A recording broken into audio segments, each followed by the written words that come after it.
প্রিয় দর্শক, যে যেখান থেকে দেখতেছেন সবাইকে জানাচ্ছি শুভেচ্ছা অভিনন্দন। এখন দেখতে পাচ্ছেন খাঁটি খেজুরের রসের পিওর গুড় তৈরি হচ্ছে। এটা হচ্ছে কিন্তু জ্বালায়, আমাদের আঞ্চলিক ভাষায় এটাকে জ্বালা বলে। জ্বালায় কিন্তু এটা জ্বালানো চলছে, গুড়ের মোটামুটি শেষ পর্যায়ে।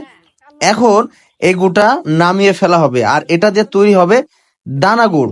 তো দেখেন, নামানোর পরে গুড়টা কিন্তু এই যে একটা যে এই চাচার হাতে যে এটা যে জিনিস বা যন্ত্র, এটা দিয়ে কিন্তু তিনি গুড়গুলোকে নাড়াচাড়া করতেছে এবং এটাকে বলা হয় আমাদের আঞ্চলিক ভাষায় চুয়াডাঙ্গা, ঝিনাইদহ, যশোর এদিক কোন আঞ্চলিক ভাষায় এটাকে বলা হয় বীজ মারা, মানে গুড়ের বীজ উঠানো বলে।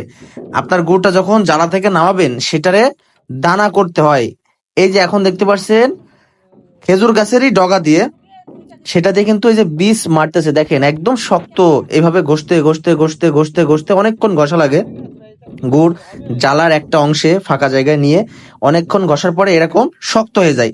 এই শক্ত বীজ যেগুলা সেগুলা এই জ্বালার যে গুড়গুলো থাকে সেই গুড়ের সাথে এইভাবে মিক্সিং করতে হয়, অনেকখানি মিক্সিং করতে হয়। এই সামান্য পরিমাণ যে বীজ মারা যে গুড়টা তৈরি করা হয় অনেকক্ষণ এভাবে নেড়ে নেড়ে তারপরে এটা যে মিক্সিং করা হয়, এবং এইটাই মূলত সমস্ত গুড়, মানে ওই জ্বালার ভিতরে যে গুড়গুলো থাকে সমস্ত গুড়গুলোকে একদম শক্ত, বা আমরা যেটাকে চিনি বাজারে দানা গুড়, সেই দানা গুড় দেখতে পাচ্ছেন। এই যে অনেকটা কিন্তু তরল আকৃতির যে গুড়, মোটামুটি কিন্তু দানার একটা কাছাকাছি চলে এসছে, মানে তারল্য ঘনত্ব আরো কমে গেছে। এই বীজটা মিশানোর পরে এটা আরো অনেকক্ষণ যাবত খুব ভালোভাবে সমস্ত জায়গায় খুব ভালোভাবে মিক্সিং করতে হয়, আরো ডলতে হয়। এটা খুব এক্সপার্ট লোক স্যার, আসলে খুবই কম লোকই পারে, কারণ যারা গাছি তারা এগুলোর যে সিস্টেম যে প্রক্রিয়া সেটা তারা ছাড়া আসলে আমরা সাধারণ যারা এসে আসলে বুঝবোই না।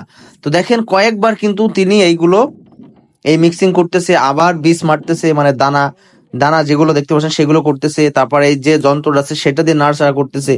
এইটার পরেই কিন্তু একটা পর্যায়ে যে গুড়গুলো এই যে আরো ভালোভাবে মিক্সিং করে দেখেন একটা কালার কিন্তু চেঞ্জ হচ্ছে। একটা সময় ছিল এক কালার, এখন আর একটা কালার।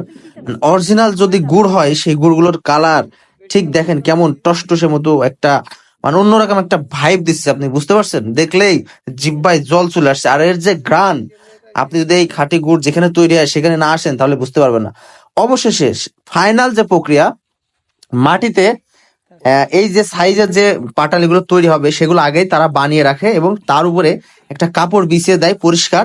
আর যে ফর্ম, এটাকে বলে ফর্ম, এই ফর্মের ভিতরে কিন্তু এই গুড়গুলো ঢেলে দিচ্ছে। দেখেন এটা আস্তে আস্তে যখন গুড়টা শুকিয়ে যাবে, মানে মানে ঠান্ডা হয়ে যাবে, তখন এটা আকৃতিটা ধারণ করবে এবং গুড়টা শক্ত হয়ে যাবে। তো যারা যারা এই প্রক্রিয়াটা আজকে নতুন দেখলেন, অবশ্যই ভিডিওটা কমেন্ট করবেন এবং শেয়ার করে অন্যদেরকেও দেখার সুযোগ করে দিবেন। আর আমার চ্যানেল বা পেজে যদি আপনার ভিডিও ভালো লাগে অবশ্যই সাবস্ক্রাইব করবেন। ধন্যবাদ।